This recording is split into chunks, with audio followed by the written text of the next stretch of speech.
Okay, very good evening to all of you. I think we'll just wait for a few minutes for folks to join in. I think somebody's raised a hand. Whatever questions you have, you can put it in the chat window, and you know I'll answer your questions once we are reaching maybe little later once we kind of covered some ground.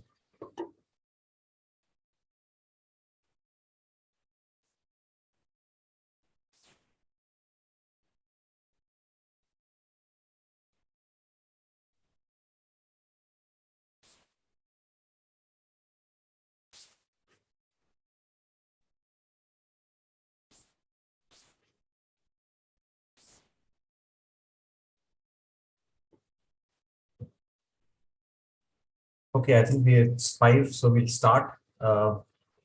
First of all, thank you so much for joining in, and it's good to see so many of you, interested about knowing a little bit how can you kind of begin your journey and make it a little better on the job front. So this webinar will cover several aspects, and we'll cover some parts of how can we look at creating a better resume. We'll also look at how do you use LinkedIn, for example. We'll also share a little bit about storytelling. And I think finally we'll look at job search strategies as well. How do you kind of go about finding a good job? The other part that we'll cover in this session is also going to be around, how do you really look at, your career in terms of what should you be choosing in terms of your career, what kind of jobs you should look at. These could be questions that you may ask, and I think some of you have also shared some questions, which is great. We'll try to kind of take those questions as well. I do see that a lot of people who have joined in are from mechanical engineering and civil also background, and there's some others as well. Now we'll try to see, okay, what could be alternate careers for you, specifically if you are looking at a career which is not in your core area. So we could look at that as well. I think with that, I'm going to just share a little bit more about the purpose of this webinar. Really was to kind of really help students and also job seekers looking at how can we kind of really have a better career and how should you go about it. I'm also thankful to Tickoo Institute for organizing this and also helping all of us be on this platform. So with that, I'm going to just kick it off. Any questions you have during this conversation, feel free to put it in the chat window. I'll answer all the questions that are there. And then maybe later in the session, I can also unmute you all and you can ask specific questions regarding your career as well. So with that, 3 parts that we'll cover today is going to be around the resume. Now, the resume is very important because most of the job applications that you will get, you need to kind of apply through a resume. And there are 2 types. There is a CV and there's a resume. A resume is essentially a shorter form, 1 to 2 pages in length, and a CV is a long form, could be 3, 4, 5. I've seen resumes with 10 pages also. However, one of the simple tip that I could give you is that keep your profile short and have a resume format. For freshers, the best way is to have a 1-page resume, and we'll come to that, what all you can cover there. Then the other part we will look at is going to be, how do you look at the whole bit about your LinkedIn presence, because resume is one part. Recruiters also look at your resume, your LinkedIn profile, and they also look at shortlisting profiles. You can get calls through that as well. There are also other job search strategies that you could look at, like, for example, do you apply through job portals and how do you go about it? And we'll cover some of those. So with that, I'm going to kick this off. The first part is resume that we'll cover. Now, before you kind of create a resume, I think one of the important things to figure out is what are you going to put in it? So simply put, if you are a student, you're in a final year, you're looking for an internship or a job, the simple thing to do is to put down, your basic qualifications, a summary at the top. So at the top of a resume, just make sure you have a summary. A summary is essentially maybe 5, 6, 7 bullet points at the maximum, which talks about maybe your educational background, any achievements that you had, any skill sets that you have, and also what are your core skills that you're looking for in terms of your job opportunity, how maybe a little bit about the domain as well. As you move down from the skills section, you will move down from skills section, first you start with a summary, and then you move down to the skills section. Now in your skills section, you will talk a little bit about your core skill sets. Now suppose, let's say you are a mechanical engineer and you are looking for a job in software. Now if that's the case, or you're a civil engineer looking for a job in your core area, if that would be the case, then what you need to do is you need to highlight your core skill sets at the top of your CV just after your summary section. Now, if you're applying for a job which is not in your core area, then it's better that you don't focus too much on your core area. So a mechanical engineer applying for a software job, you shouldn't be talking too much about any internships or anything that you've done which is not relevant to software, because remember, the recruiter is going to filter your profile accordingly. Now there are 3 levels at which filtering happens. The first level is done by the ATS. ATS is the the automated system. Basically, it essentially applicant tracking system. It's called ATS. It actually picks up all the resumes, and basis whatever is the job that you're applying for, it will filter the resumes and list them in order of priority or shortlist them. Now the ATS looks for only one very simple thing called keywords. So ATS is going to parse your resume and it's going to look for keywords. If your resume does not have those keywords, then the ATS will not shortlist your profile. So it doesn't matter what you have done. It does matter what they are looking for. So therefore, when you're applying for a job, please make sure that you have a specific job description you're applying towards. If you're just going to create some resume and send it off, basically you won't get a call. And if some of you are looking for jobs and you're not able to get calls, the reason why you will not get calls is because of the resume not being up to scratch. Now, once you've got your resume through the ATS, that means you have the keywords in. So let's say it's a software data scientist job and they're looking for Python skills. So those keywords need to figure in your CV or in your resume, and some projects also need to be added. Now, once it crosses the ATS, that is the automated system, the applicant tracking system, shortlists your profile, it then goes to the recruiter. The recruiter looks at the CV and the recruiter is not going to scroll. Basically, the recruiter is going to just see the first 2 sections, the summary and the skill section. And maybe if there's an education system, section that you have, you may put there. You may also want to put some work experience where you may put some projects that you've done or any internships that you've done. Or you may also want to add some certifications or achievements or anything else which is relevant to the job.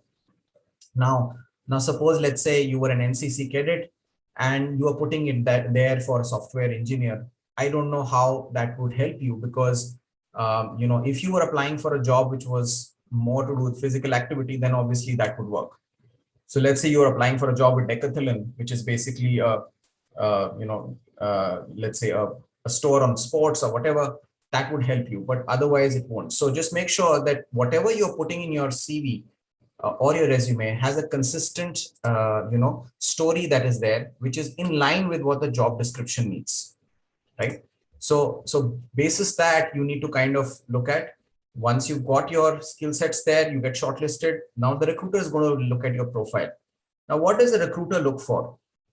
The recruiter is going to look for, a little bit about evidence that you have the skills. So let's say you're applying for a job of a civil engineer, a construction engineer, and they are looking for, I don't know, let's say they're looking for Primavera experience. So Primavera is a tool, they want that experience. If that's not there in your CV, first of all, your ATS would not shortlist.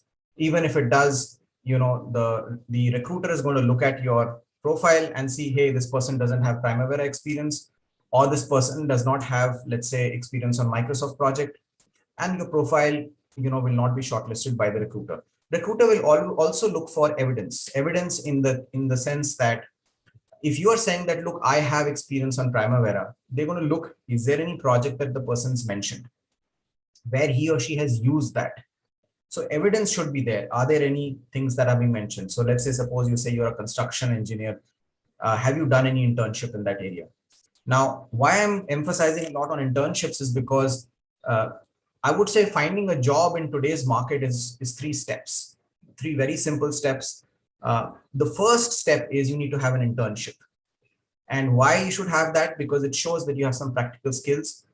Sadly enough, our education system does not give us the practical skills required.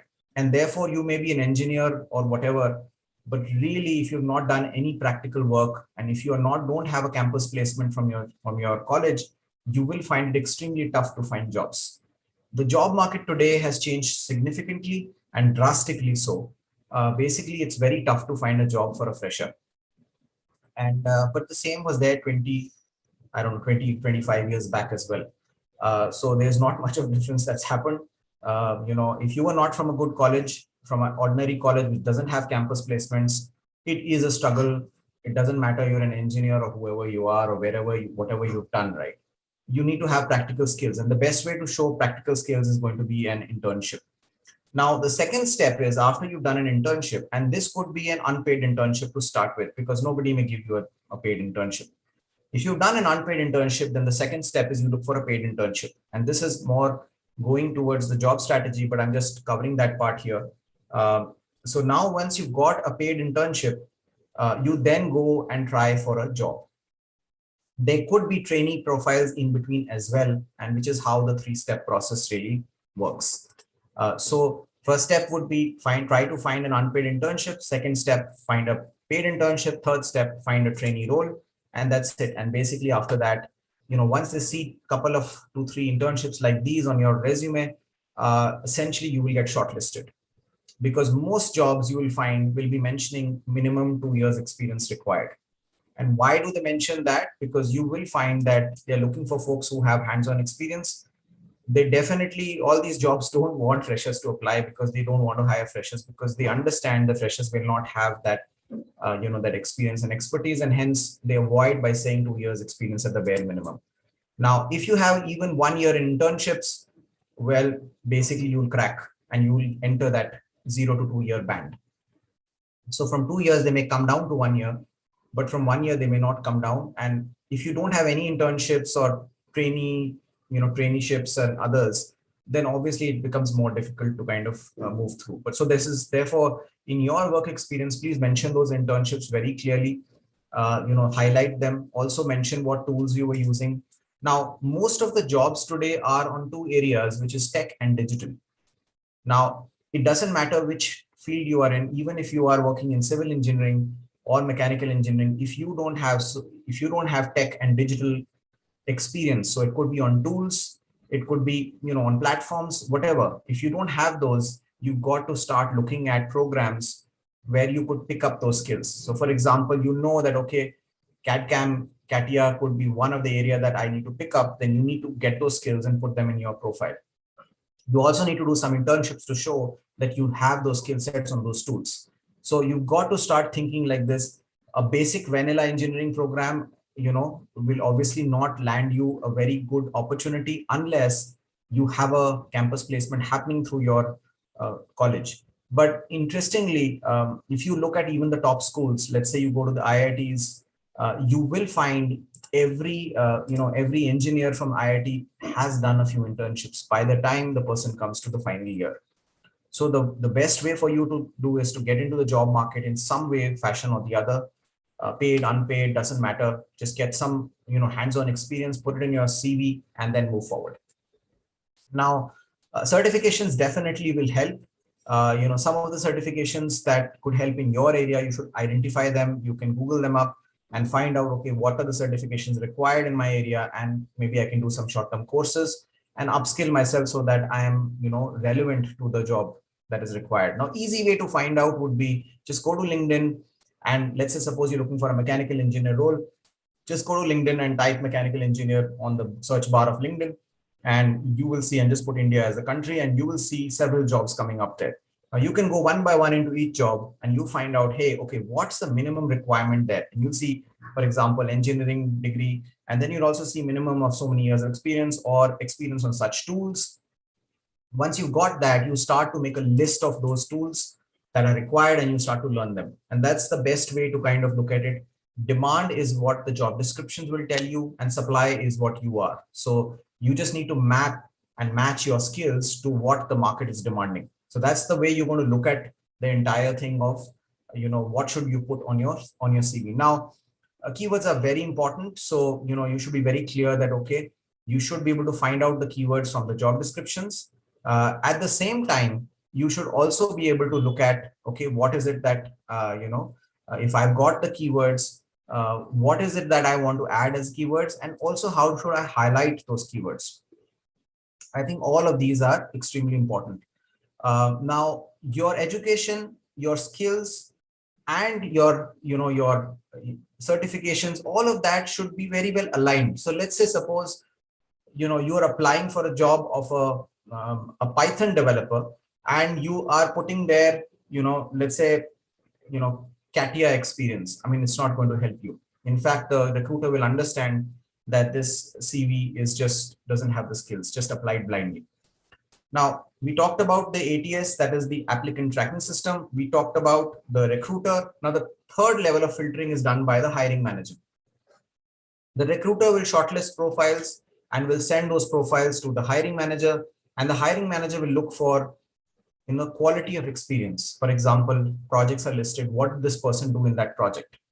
All of that will be listed very clearly in the job description in many ways, but it won't be explicitly stated. So therefore, that's what the hiring manager does, and the hiring manager can look at a CV and find out has the person worked or not. Now, a lot of people ask this question: should we lie on the CV? I would say don't lie on the CV, because in either case, if you don't have the skill, you will get caught, right? So you should not do that. But at the same time, try and highlight things that are relevant to that job. If you have even 30% skills relevant to the job, I mean, that's good enough. In today's market, the sad part is there are millions of jobs open right now, and there are millions of jobless people, and there is no match, because the jobless people don't have the skills required for those open jobs. And this is the sad story of India right now. And this was the case 20 years back, 10 years back. That's been the case forever. Now, with the whole COVID bit that's happened, one other part that's happened is that a lot of people who are even experienced have lost jobs, and they are not able to find jobs. Roughly 25 million people are jobless in India right now. And these are people who are skilled, and they're not able to find jobs. And many of those obviously are young students as well, or people who've graduated but are not able to find jobs. And the reason they're not able to find jobs is very simple. The skills are not matching with the job description. So it's basically match the following that you did in school. Basically, you look at, okay, what are they looking for, and how can I add them into my CV? Number two is you should definitely know that skill that you're putting in your CV. So go and do some courses, some internships, and really match make that, and that should help you take it forward. Now, what should freshers highlight in their CV? It should definitely be internships, skills, tools. You could also highlight some projects that you did in college that you've done, which are notable. So, for example, if you built a website, or if you did something interesting as a project, as a mechanical engineer, if you, for example, built a car or something like that, some proof of concept you've done, put those there. So these are some of the things that we should look at. Now, in terms of the resume, I think I've kind of shared a lot of things, but essentially a critical element for your resume to get shortlisted is also evidence. So figures, data points, if you can add those. There are also certain things like, for example, you shouldn't make your resume too long. How many words should be there in a bullet. So it should also be appealing for the person who's reading your resume. Generally, a recruiter will spend, my guess is 5 to 10 seconds to read a resume. So basically, the first half of the CV or the resume will tell you if that person has the skills or not. Now, what kind of skills are required, or should we look at when we talk about let's say if you are looking for an opportunity, what should you be looking at? What should be the skills? Now, for folks who are from, let's say, civil engineering background, I think operations and project management could be one area that you could look at. So let's say you are not finding a job in your core area, or you're not interested as much in your core area. you can look for project management and operations management kind of roles. Now, you could go for certifications like PMP, Six Sigma, Lean, and all the others. These are some of the certifications that will help, help you in your journey. Now, you could also upskill yourself in other areas. For example, you could look at software. Now, the maximum jobs today are of all these areas that are listed below are in software and data science. These are the two areas that you could look at if you are not able to find a job in your core specific area. Now, what do you pick up in software? Well, you could pick up Python or Java and one of those two languages and master them. Now, Python is better because it also gives you some skill on data science as well. So you could look at that as well. Now, other than this and these options, you could look at digital marketing, and in that there is SEO, which is search engine optimization, which has got a little bit of technical skills required, which basically is more like folks who have HTML experience can, if you've done some websites or pages, you could get into that stream as well. There is a lot of competition in that stream. The hottest careers will remain to be software and data science. Now, can a person who has got a non-software or non-computer science background get into this area? Yes, answer is very simple. Answer is yes. All you need to do is do a few courses, and you could find these courses on several of these edtech platforms. Do a few courses. You don't need to spend too much money. If you don't want to, if you don't have the money, you can pick up those courses which are much cheaper. There's several platforms that are there, and you just look at the reviews and how many thousand people have done the course, and that's pretty much it. If you have more than 10,000 people who have done the course, and if this got a good rating, you should just go ahead and pick up that course. And you could pick up with Python or Java, either of the two. Python is preferred. It's got a lot of job openings right now. You could look at a data scientist role or a full stack developer. These are two options, and accordingly you can upskill yourself. The job market for data science and software continues to be good, closely followed by digital marketing. These are three broad areas I would request you all to focus on in case you are not able to find a job in your area, or if you're not interested in your area. Right? Otherwise, you can continue in your area and look at core jobs. Now, the core engineering jobs in India, obviously the market is not so good as it used to be at some point. Now, will it change? We don't know with all of this happening. If, a lot of stuff comes in from, if there are more manufacturing units set up, maybe it will change. But for now, I think it's a tough market for the core sectors. So that is what it is. Tech and digital, as I said, is doing well. So you can look at some of these. And I will share with you on the chat. I'm going to put a link. So if you want to see if your resume is good enough or not, you can just go to this link called paintminds.com. You can upload your CV and it'll give you a detailed report.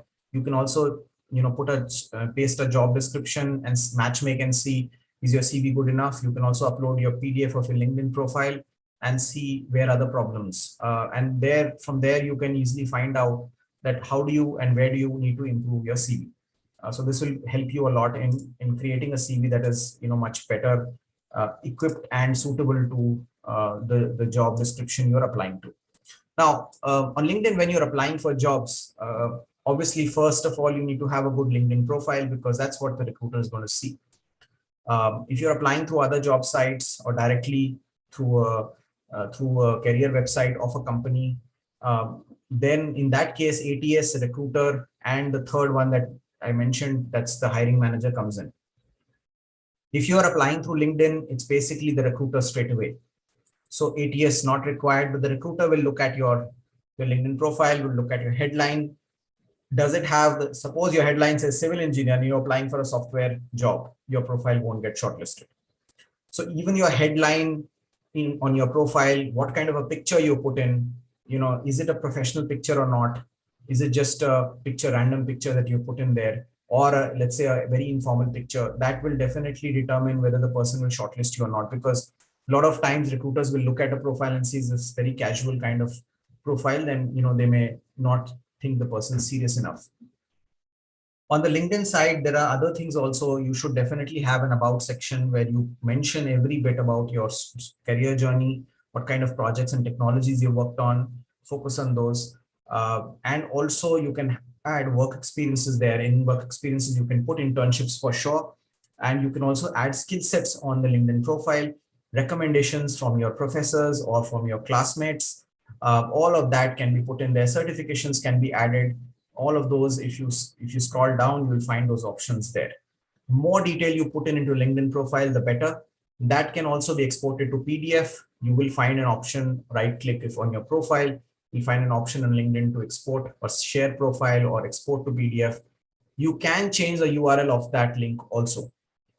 So for example, let's say my name is Sandeep Kochhar. If I go to LinkedIn, to the LinkedIn website / Sandeep Kochhar would be the URL. Now the URL would be another set of numbers, and you could change that to your name. And that's a better way of doing it, so that if somebody is searching or somebody sees that, it's easy to remember and easy to, it will register, and that will help you even register in the person's memory.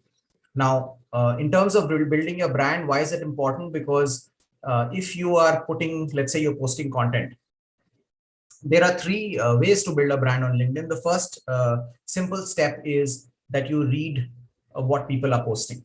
That's the simplest one. You just read and see, okay, what are they posting? Can I learn from it?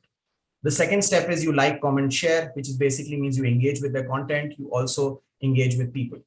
And the third is you start creating your own content. So these are the three steps, and the faster you get to the third one, the better for you. And what content should you post? For example, let's say you are wanting a job in data science, then you can start to maybe post if you have an article to share, or if you found something you want to share, you could start doing that, or create something around a white paper that you've seen. Some content, if you can create, will show your seriousness towards the subject and the fact that you have some skill set, or you are very serious about that, and you start posting them. Try to be formal, because people will go and look through your activity on LinkedIn, see what language you use. At least, I would do that when I meet somebody, or if I know that, okay, this person needs to be, for example, considered for a job, you would look at the person's activity. Facebook profile also, some recruiters will go through your Facebook profile, even if you've not mentioned, they'll find you, and they'll try and see if the person's serious or not, what kind of a profile, what kind of a background the person has. So your social media imprint is very important, and you should start thinking about how can you, improve on it. Now, whatever is your strength, you want to showcase your strength. Whatever is expertise, showcase it. Now, how do you network to find jobs? Now, sadly, most of the jobs today in this market are all, if I look at it, they're all, most of these jobs come through networks. So basically, you need to be in connect, or be connected with three kinds of people. First could be recruiters who are basically hiring for, for the company. The second could be a job consultant who is finding profiles for a company. These could be external to the company.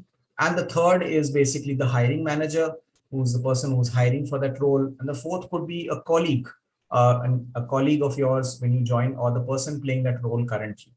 These are the four kind of profiles or people that you can look at on LinkedIn and try and connect with these people. You can go through your networks, your friends, and slowly reach these people, because most jobs, almost 50%, more than 50% of the jobs today go through networks. So that's why, and especially your first job, you will find, because you may not have a network, then you should definitely try and see if you can start building a network.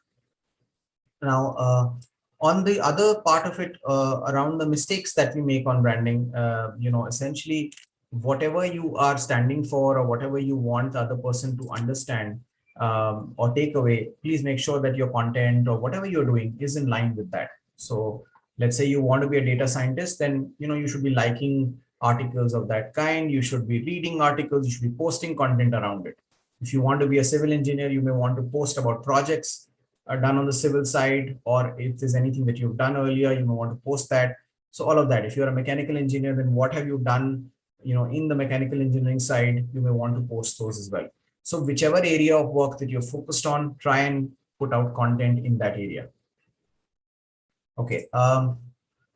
So I think we mentioned some of these things, but this is essentially to kind of help you understand that part. If you see, the background picture has been changed here. The overall picture, the professional picture, is also put in here. and the headline is going to be obviously clearly focused towards what this person wants the other person to pick up, right?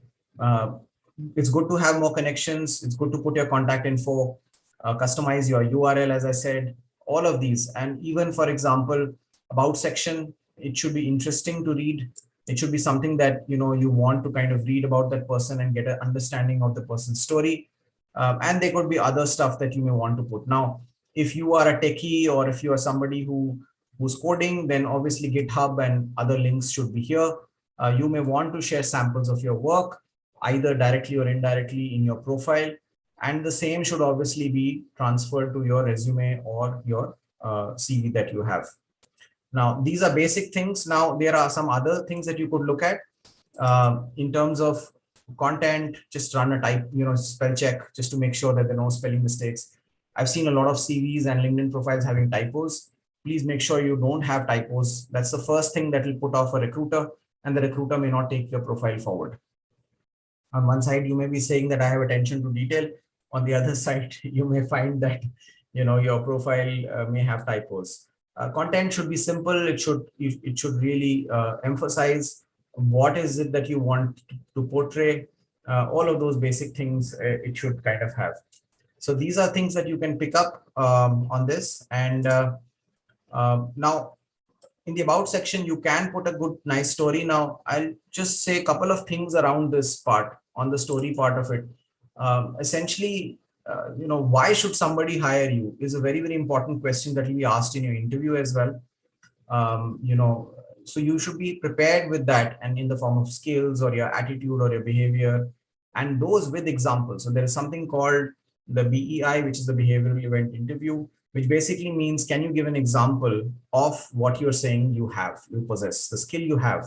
Can you give an example? Suppose you say, look, you know, I am somebody who has been, you know, who has been creating data models. Now, if you don't have any samples to show, then obviously it doesn't give the evidence. The second thing is, they will also want to know, why do you want to join the company? So please do your homework. So the why will go both sides. Why should they hire you? And also, why do you want to join that company? So please go prepared with this question, go through the website, read through the culture of the organization, see why do you want to belong to such a culture, any specific things that you may want to kind of, questions you may have to want to ask, you can definitely include that in the interview process as well. Now, the other part is also, you know, how will you adapt to their culture, and some basic stuff they will ask. For example, these days, let's say there's a physical work from office, and where are you based? Now, suppose you're applying for a job setting in a small town in India, and you're applying for a job in Bangalore or Mumbai or wherever. Now, most of the time, recruiters will not even pick your profile. And sadly, this is happening even after COVID has gone in many ways. And why this is happening is because they feel, okay, you know, the person sitting in a small city, the person's going to take time to relocate. What if he change or she changes his or her mind? So therefore, it's better to just put, you know, a generic one, and try to see, if you're applying for jobs in Bangalore, then try to have a local address. Best would be you go there and stay there in that city, and then you try there. But if not, then at least make sure you have an address where you can go to and say, hey, look, you know, I can come for an interview, because they may obviously expect you to come for an interview. So those things you should look at. If it's virtual or remote jobs, then obviously there's no challenge there. But just make sure that you kind of keep that in mind. The other bit about is that when you're going for an interview, make sure you make a list of questions that they may ask you. So for example, what did you do in an internship? Or if you are already worked, then what did you do in this job? Why did you leave? You know, why did they not confirm you in the internship? What happened? What is your career goal? Why do you want to, why did you do the studies? Why did you do your bachelor's in this area? You know, what are your long-term career goals? All those basic questions, you can make a list of 10 questions that will ask you, make a script about it, rehearse in front of the mirror. So it's very, very easy for you. You know, then, you know, you can just go ahead and say the same thing when the interview really happens. Dress code, very important, even in a virtual environment. Just make sure that you are wearing stuff that makes you look professional and also makes you look good. So you would want, obviously, that the person should be left with a good impression of you, and the person should see that this person's on time, he or she is very keen, interested. If you ask questions, obviously that will help you in the interview. At the end of it, they may ask, do you have any questions for us? These are important, small and important things that you could look at. Avoid being casually dressed, avoid, stuff that is not professional in nature. And, you can just look up formal dress codes anywhere. In India, the best way is to wear, wear a shirt, a formal shirt. And I think that's good enough. And if you're going for a physical interview, just make sure that you have, you could just wear a pant and shirt. If you can carry a blazer along, nothing like it.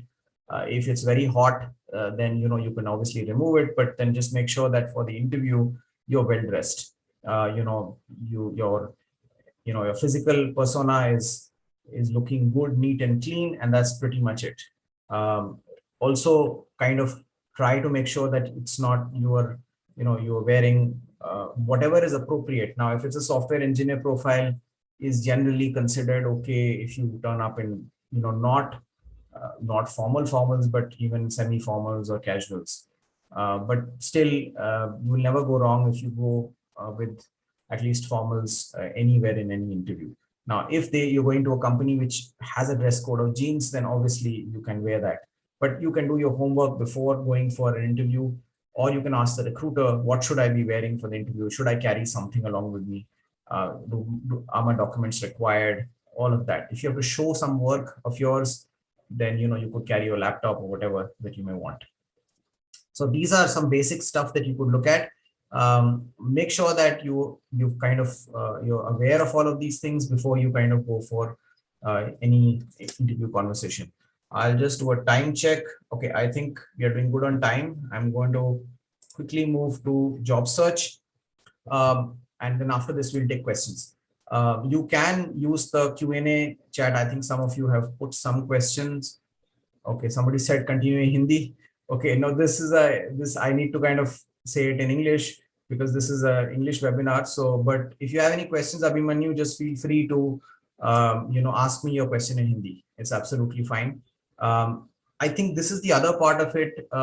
When you're going to apply for jobs, the medium of communication will be English in most jobs. In fact, in every job in India, people may talk in Hindi when they are working, but they will expect you to know basic English. And my suggestion to you would be just enroll into some basic English course and just learn English. I mean, this is the language that you're going to be using for the rest of your life when you're going to be working. So if you don't know English, you're going to get stuck somewhere. Because of language, you will face that hurdle. So just try and see if you can pick up some English and start practicing it, start speaking, and you will learn. And lots of people learn it, so it's no problem.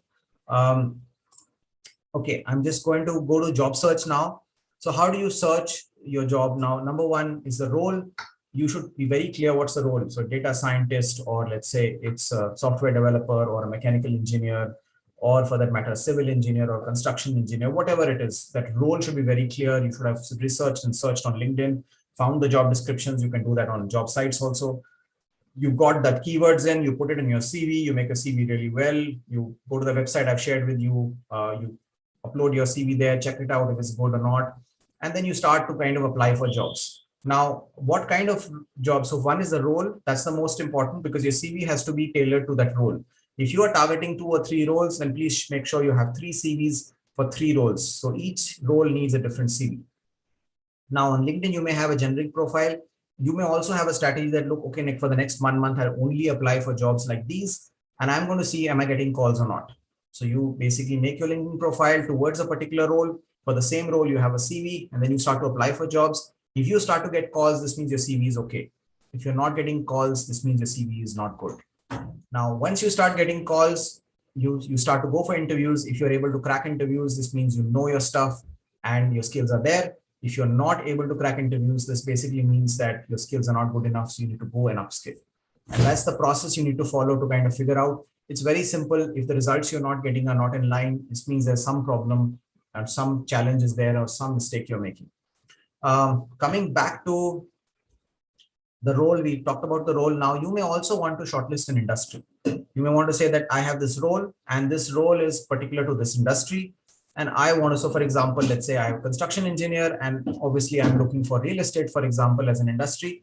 And then you kind of put that in and start looking for jobs for that role in that industry. Now, now you could also look for roles in different industries also, but again, remember, you'll have to change your CV again, because if you're not looking for the real estate or a constructor, so let's say suppose you're looking for a job which is not in real estate, and if you put keywords of real estate, your CV will not get shortlisted, and vice versa. So that's how you need to look at it. You got the role, you got the industry. Now, after you got these two, that is the role and industry, you start to then look at applying for these jobs, and trying to see, okay, now am I getting shortlisted or interview calls for these jobs? Now, there are various job platforms you could look at, and it's up to you which one you want to choose. But there is, there's Naukri, there is Shine. Now, Shine, for example, will give you opportunities, especially in the core sectors. You may find more jobs in some of those. You'll have to find which job portal is relevant to which kind of. So, for example, new age businesses, you may want to look for example, on LinkedIn, or you may want to look at tech job sites. There are several of them available now. There is Indeed, there is InstaHire, there is Hirist, and there are several other job sites available. For internships, there is Internshala, there is Less Intern. There is also a very good website for startups, which is angel.co. That's a great website to look at, where you can find jobs with startups. Now, the probability of your getting a job with a startup will be much higher. So the easiest way for you to do is to start to look at jobs in startups, apply for those jobs, and even if they give you an internship, just begin from there. If you already experience and you're looking for a job and looking for a new opportunity, then obviously which all areas you want to look at. Make sure you again tailor your profile according to the job that you're applying for. Okay, so given all of these, I think let me just see. I think we've got all of this now. Volunteer, intern. Now you can also volunteer as well, and freelance as well. These are another two options available for somebody who's not got a job right now. Volunteering means you can basically ping a founder of a startup and say, I'd love to volunteer with you if you see a job opening in that area. But remember, for volunteering also, you may need some basic skill sets. Internships we've talked about. Freelancing is something that's catching up a lot, and you will find a lot of freelancers now. India has the second largest pool of freelancers in the world today. And you can make better money than a job in a freelance kind of a setup. Now, for being a freelancer, you need again some basic skills, and you can learn those basic skills on your own, or attend a course or something, and then try to do some volunteer or free assignments. After doing a couple of free assignments, you can become a freelancer, and then from there you can look for a job. So these are some of the ways you can look at how to find a job. Cover letter is very important as well. Please prepare a cover letter for every job. It's something that differentiates you from others. It can talk about your story, or why should they hire you, some basic things around those. I think with that, I'm going to take a pause, and maybe we can, I think that's it. So let me just see if I can just go and unmute you all, and we can just take, I'm going to allow participants to unmute, but I'm going to share maybe names, and you guys can, so whoever has a question, if you can just raise your hands, and then you can ask your question. I think that will be the best. So let's try and track it that way. So, and I'll unmute some of you. So Palak, Abha, Akanksha, I'm just unmuting you.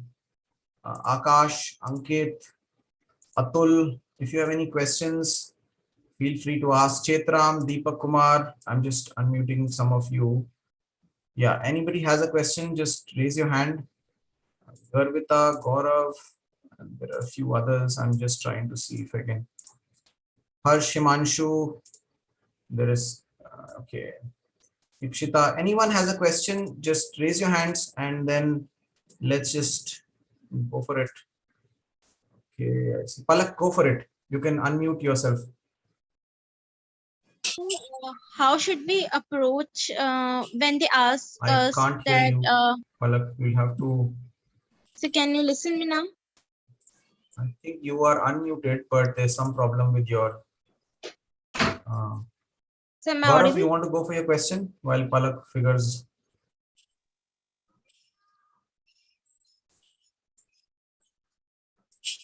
Okay, I'm going to unmute some of you, some more folks as well.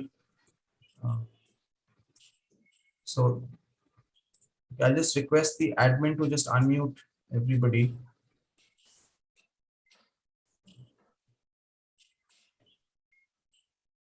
Anybody has a question, just raise your hand and we'll just, Sir, take am it I from audible there. now? You can just unmute yourself and ask your question. Sir, am I audible now? I'll also request Tickoo Institute if you can just unmute some of the participants. I see that they're still muted. So Divyansh, Mustajab, Hassan, and Sahil. If you Sandeep, can. Sandeep, I have unmuted. I can hear Anybody Palak. has a question, or I you can just go in the chat. So I can hear Palak. Can you hear me, Sandeep? any questions you have, you can put it in the chat. If you want, I can review your profiles also. We can do that online. Okay, Palak is asking, sir, how should we approach if the interviewer asks, do you have any questions? Yeah, so basically do your homework about the organization. And if you have an interesting question about the organization, so for example, you could have a question around the role. For example, you could ask that what would be my day-to-day job activities if I join this role?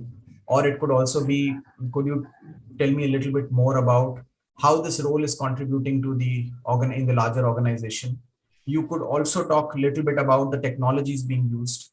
You could talk about the tools that are being used. You could talk about what is the career plan for me if I join this organization? What is the roadmap for me? So all of these kind of questions, Palak, you can do, and you can do that by doing some background research, by looking up the website, or speaking to somebody in that, or even speaking to the recruiter. I hope that answers your question, Palak. And anybody wants to ask, you can just put your question on the chat as well. Perfect. Any other questions? You can just put your questions or unmute. I think, okay, yeah, I think somebody's given me right. So I think I have Madhavinder, you have a question? Go ahead. Madhavinder Singh Jamwal, and I see any others.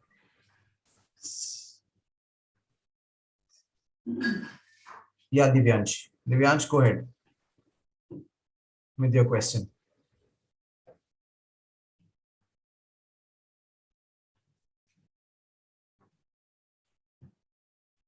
You can unmute also, Divyansh, if you want, and you can ask. Okay, Sarika is asking if organization asks candidate weakness, how to answer that. See, now remember, if you're asked a question around weakness, just make sure that you are answering in a way that it does not jeopardize your candidature in that company. Which basically means, suppose let's say, let's say the question is around how good can you code on Python. And if you say that my weakness is Python, then obviously it's not going to make sense, right? So just make sure that the weakness that you say is not related to what they are asking in the, for the job. So, now suppose they're asking for the person has to be very organized. And if you say in the interview, look, I'm very disorganized, right? Now, generic weaknesses could be that, for example, could be that, when you work, maybe you work long hours, then then you kind of lose focus of other things in your life. When you are involved in anything, you lose focus of other things. It could be around that. Just make sure that your answer is correct in terms of making sure that you don't show up as a weak candidate for that position. So you could make a list of your weaknesses. Now your weaknesses could be, let's say, I find it hard to focus for long hours. Now that could be a weakness, but if they are looking for somebody who has to focus for long hours, then obviously that may become a challenge, right? Those are things that are important. Okay, Divyansh is saying, I have completed my BTech in AI. Okay, CS, but don't find a core company in CS. AI, could you suggest how I get myself?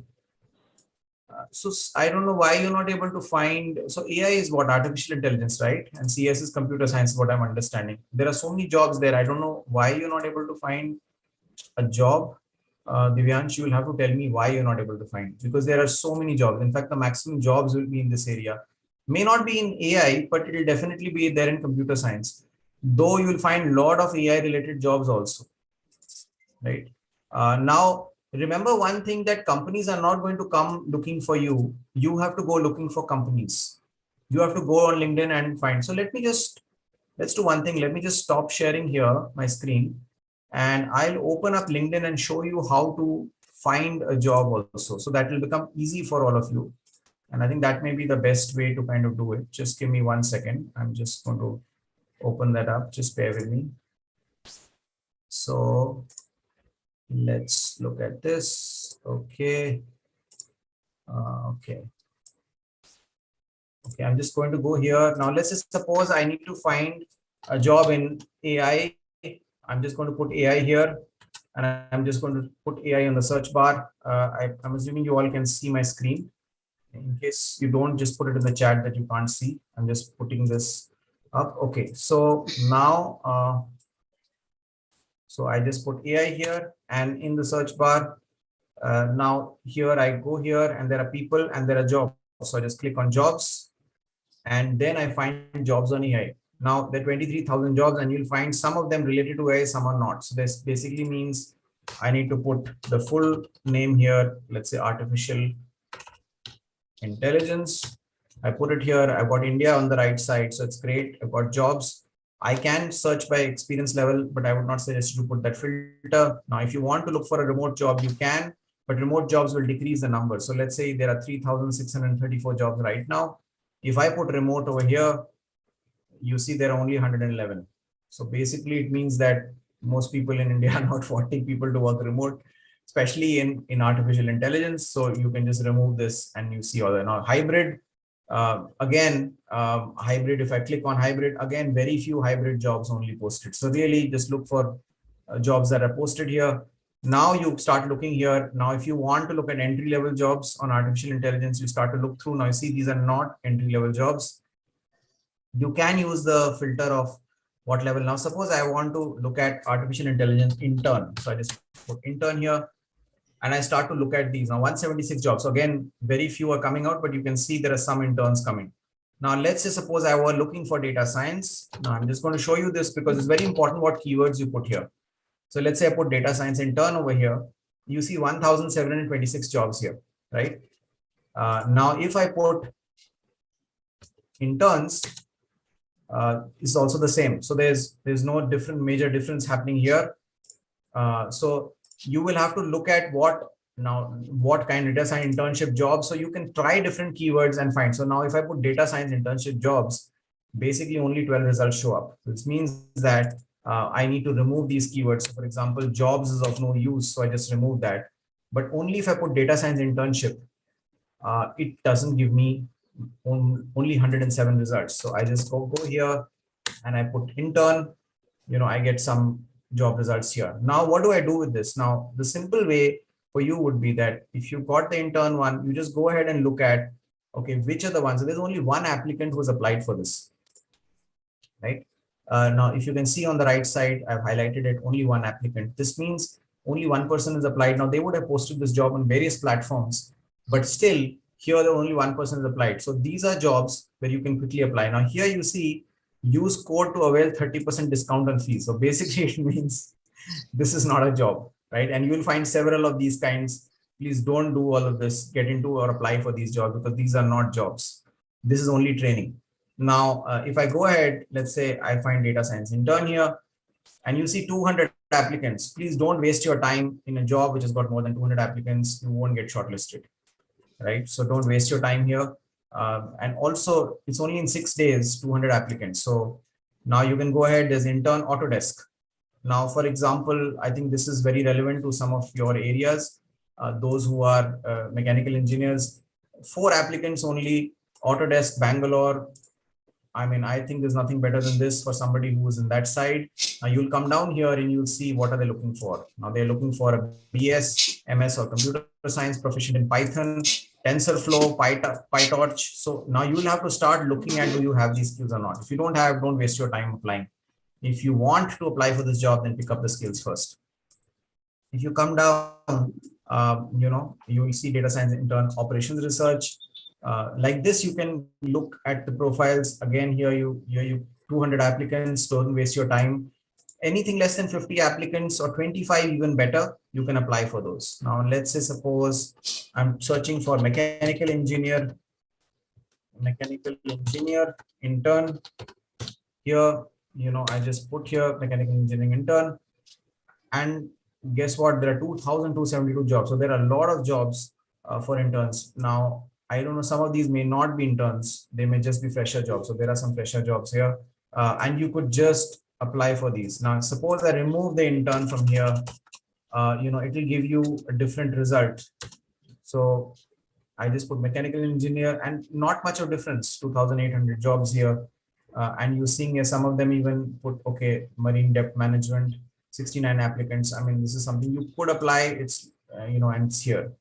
Obviously, salary, as you see, is very low, but you could look at it. Don't worry about the salary if you're looking for a first job. Now, if you look at, so like this, you could go through all these these job descriptions and look at it. Let's say I'm looking for a civil engineer, a civil engineer, and I'll just go to civil engineer, and I'll see, okay, there are 1,300 jobs in India. Now here I may want to say, okay, let me just say intern, but when I do that, you will find very few jobs will come through. So interestingly, half of them were civil engineer freshers only. So you could look at these keywords. You could even look at fresher.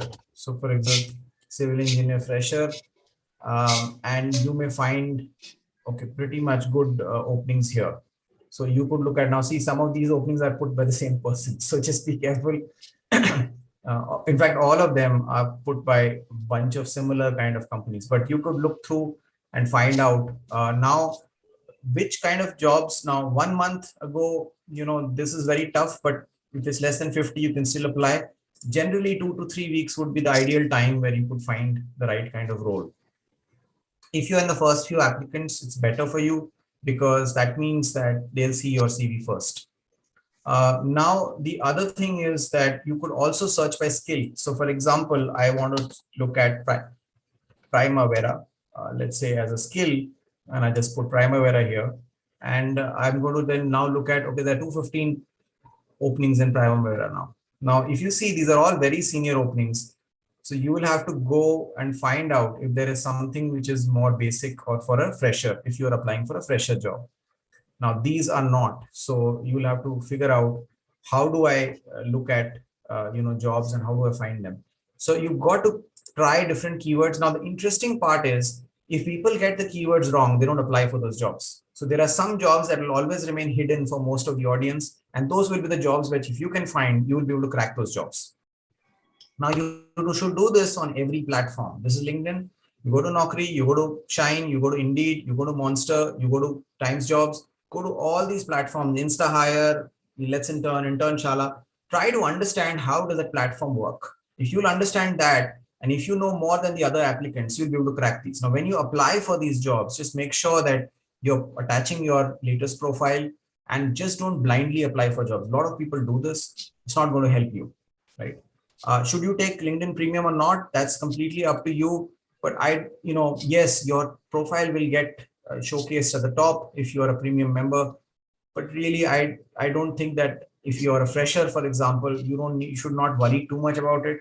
If you have a good profile, you may not require even the premium subscription. But yes, there are some advantages that are there. You will show up at the top when you're applying for those jobs. So you will have to figure out, but you need to figure out that if you have the money, then go for it. If you don't have the money, don't go for it. It's fine.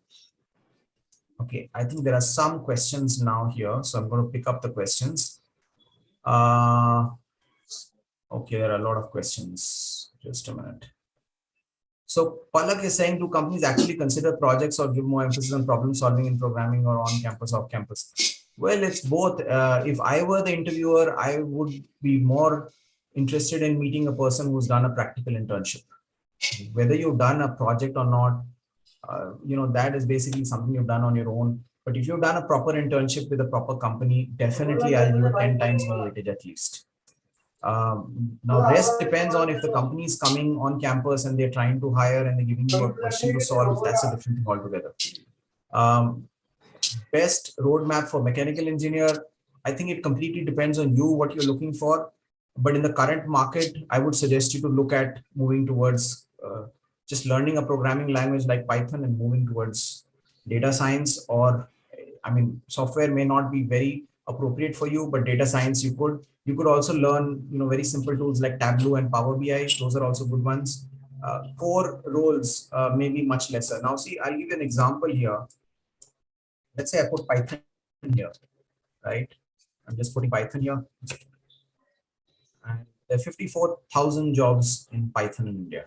And you see the other ones that you were looking at, they were all 2,000, 3,000 jobs. So you see the market is 25 times bigger in this area. Now, if you want to stick to your core area, that's another thing, but nothing should stop you from looking at other opportunities. I mean, I'm an electronics telecommunication engineer, and frankly, I never did anything related to electronics and telecom. So it really doesn't matter too much unless you want to do your MS in that area and you really want to do some research in that area later on or whatever. Job, okay, Divyansh, I mean job experience first or MS or MTech. So I don't know what you meant there. So I think let me just go back to your question, Divyansh. Okay, should I go for MTech? See, really MTech is for a job, and MTech is not a requirement unless you are, I mean, I would still suggest you work for a couple of years and then go for your MS. If you're a computer science grad, yes, an MS, especially data science, MS is required. For all other streams is not required. Unless you want to go to a better college for that reason you're doing it, I would not suggest you to kind of go for your master's. Please start working as soon as possible. The moment you graduate, work for a couple of years, then you can think of your master's. Because problem will be that if you're not able to find a job now, you may not be able to find a job even after MS. So you'd rather do it now, as in working now and then going for your master's later. Okay, what are some salient mistakes an interviewee makes which you generally avoid? Okay, so Madhvinder, basically, I think if you have not practiced, made a script, practiced your answers well, you may sound underconfident, unfocused. It all depends on how you deal with pressure in an interview setting. Some people are not able to, display good body language. Some people are not able to answer questions very well, or you forget answers when you are in that pressure situation. I think these are things that will be there. Essentially, they are looking for somebody who knows the answer of the question and can say it in the right way. So a lot of people also will go round and round the answer and they may not tell the right answer. Some people will speak very little and some people will speak too much. So these are things, and your body language is also very important. So these are things you could look at when you're, okay, any roadmap for computer science? Well, just learn a programming language and start doing an internship. Try to intern with a startup. Well, that's the best thing to do. Okay, any other question anybody wants to? Let me just see if you guys have raised any hands in the meantime. Okay, I'm just going to stop share. Just checking if you have. Anybody has any other question, you can raise your hand or unmute yourself or put it in the chat. Any questions that you may have. Okay, I think. Okay, so how should you prepare for an interview? One of the interesting and important things is that, if you Google up, you will find interview questions for a particular area there everywhere. But really, it's not as much about, I mean, you will know the questions, but it's not about the questions. You may even find the answers. It's about how you tell those answers that's important. And have you prepared well enough? Somebody will ask you a question. They may try to confuse you in interviews also. Sometimes the interviewer may be trying to just test you. What will you say to this? That is absolutely important. Okay, I think there is a sheet link also in this for a participation certificate. So if anybody wants that, please fill up the Google form there and you will get a participation certificate also. Okay, any other questions anybody else has?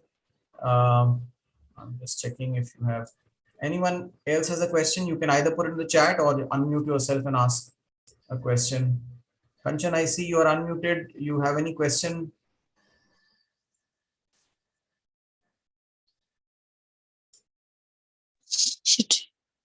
Okay, any other questions? Okay, I'm just checking the chat also. Sir, can I ask you a question? This is Kochhar.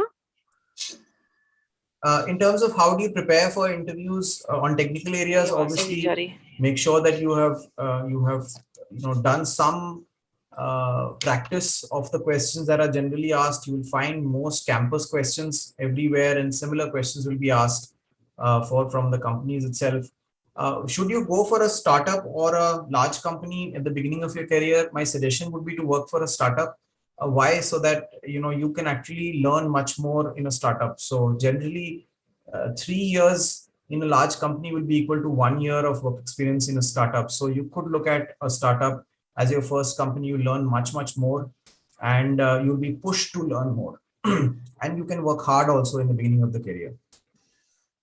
Okay, somebody is saying, who's this? Kanchan is saying, how to answer questions related to huge career gap. See, the career gap should ideally be filled with some education. So if you can pick up some education, some course, and pick up and do that course now, then you could look for a job based on that course. That is the only way. Otherwise, it will be tough for you to justify a career gap. You will have to obviously tell the truth. And if the truth is not seemingly right, or, then obviously it may be questioned. So for example, for a large career gap of, let's say, 5 years, you may not be able to give any valid justification. For a year or so you can, but after that, let's say you were preparing for some entrance exams and you flunked them, you can definitely tell them. But if you're doing that for 5 years, then obviously it just shows that you were wasting your time. Also, if somebody's got a career gap because of a illness, that will also be maybe a year or so. Family problems, issues, again. See, companies are not wanting to hire people who have career gaps because they feel that this person may not be in touch. I think the best way, Kanchan, would be to just look for a startup and start your journey from there. Look for an internship or a volunteer work or a freelance work and move from there. I hope that answers. Generally, startups will not ask too many questions about career gaps. It's only the large companies that are particular about it. Okay.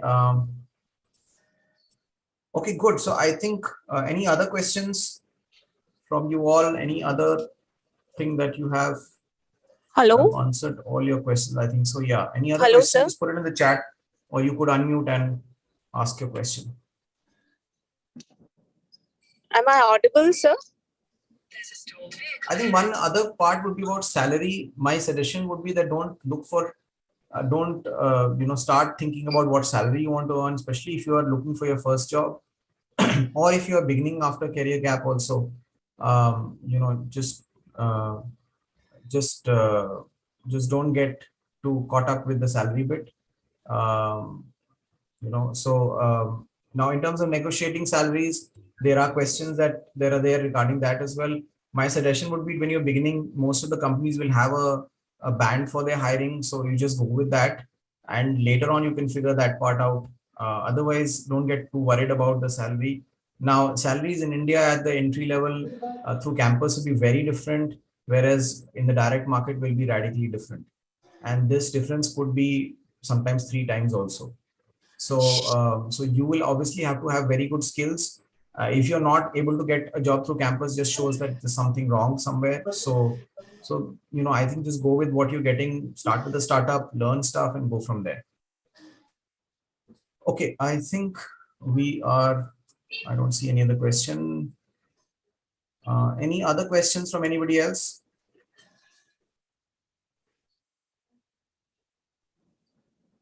Okay. Sandeep, sir, I Put it have in a the question. chat. If you I'll can take hear maybe me. a couple of questions more, last questions. Hello, Sandeep, sir. If I am audible, I have a question Any to other ask. question? Okay, Palak is saying how to focus on one thing and not be too ambitious too early. So see, I think focus, the simple way to focus is pick one area and focus on it. Now you'll always have the temptation, especially in today's world, to kind of look at multiple things, because you may have that FOMO that, look, what if I miss out on this? What if other people get ahead of me? So suggestion would be that just let other people get ahead of you. Just you focus on what your area is, and dedicate yourself. So if you're going to learn a new language or you're going to learn a new skill, focus the next 2-3 months on that skill, learn it well, go for interviews, crack the interviews, and move forward. In that 3-4 months, don't start thinking about, okay, what will happen tomorrow? What if I don't get a job? Most of the young folks live in the future and most of the older folks live in the past. So the best way for you would be to live in the present and take it one day at a time. In the morning, you get up and say, okay, what am I going to do today? And just focus on that for the day. and the next day you focus on the next day's tasks. Don't think about what will happen tomorrow, because that's not in your hands. It's a waste of time and energy to do that. So just focus on whatever is that you want to do, and then you put your full effort into that direction. Okay, Kusha is saying it is advised to go for MS directly after BTech or get some work experience.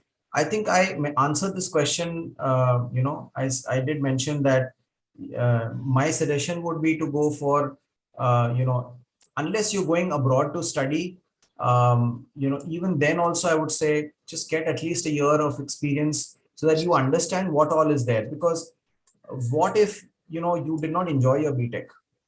The same will happen with MTech then. What if you're not able to land a good job the way you want after your BTech? Same will happen after MTech. So it's better you go out there, get some real-time hands-on experience, find out what the job market is like, and then take a call. What is it that you want to do? So because otherwise you'll be in the education system and you won't realize what's really happening in the market. You need to understand what is happening in the market when you go. I mean, when you're going, let's say you want vegetables and you actually want to go to the market to find out. I mean, these is online, but in olden days, we used to go to the market and find out what's available.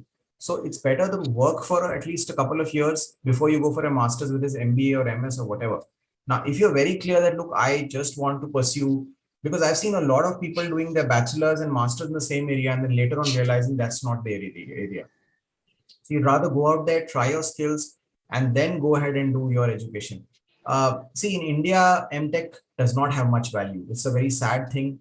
But most people do MTech. If you're from a normal engineering college, you want to get into an IIT, so people do an MTech so that they get a better placement.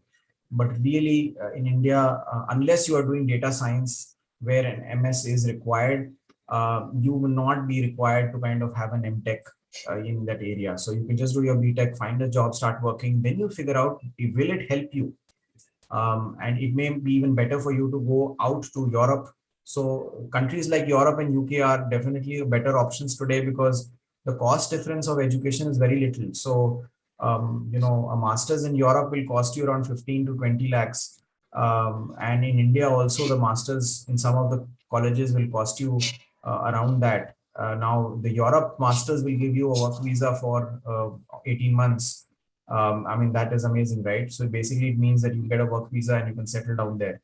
And all you need to do is just to learn a foreign language, whether it's German or Spanish or French, one of these languages, and go there. There are English universities also, and you could go there as well, or you could go there and then learn the language. So in UK, it's a 2-year work visa is available after the masters, but UK keeps changing the rules very frequently. So just make sure that you are aware of it. So I would suggest you to go for a master's abroad and not do it from India. Bachelor's from India, definitely preferred. Masters from abroad, it's cost effective, better, and better for your future. You can move to a different country. US masters may not work for you because after that, if you don't find a job quickly, you may have to return and then you invested so much money. It just doesn't make sense. Any other questions? I hope I answered your question, Kusha. How to search for scholarship for post-graduation in Europe? Well, the costs there are very low in either case. Italy, German. So you just basically search for the German scholarships, or let's say going to Italy or Poland or whichever country you're going to, search for scholarships. Most of them will have websites around those scholarships. Like for example, UK, you'll find them on British Council. You'll find a list of scholarships available for UK. And similarly for the country, for Germany, some of the colleges will be offering scholarship. In fact, all colleges in Germany, for example, offer that option of scholarships. You could even decrease your fees by 30%, even lesser than what I had also stated. So you can look at, you will have to research, find out universities, just look at the top universities in that country, see which course you want to do, see the faculty in that, see how were the people being placed there, and then you can look for scholarships in that country. So there'll be websites available that you can do that. And for every country, you'll have to find different websites. So Sarika saying France, well, look at the, so the rankings you can look at is Times Higher Education. You can look at QS World Rankings. You can also look at FT rankings. These are the 3 rankings you could look at, and there you could find which are the best colleges in that country. Preferably look for the top colleges, but most of these colleges in Europe, you don't require, they are not asking for any exam per se. You can get admission based on your bachelor's that you've done. there. So there is direct admission available. You just have to give the IELTS exam. And once the IELTS is done, you should be able to get. So but go to the website of that college or university, see what is the qualification required, and accordingly then you apply. And they will have, every college will have websites listed in that college. So you'll have to go to the university, find out the list of universities in that country, and go to each website of that college, individually, and then find it. Alternatively, you can go to the website of that country also. So for example, whichever organization from that country is sponsoring scholarships, you can do that as well. Okay, any other questions that you have? I think I've answered all of them. Any other questions? You can put it in the chat. I'll take one last question and then we'll call it a day. If there's any other question. Okay. Anyone else has any question? Okay, good. So I think e-commerce. Chandrasekhar, what is your question?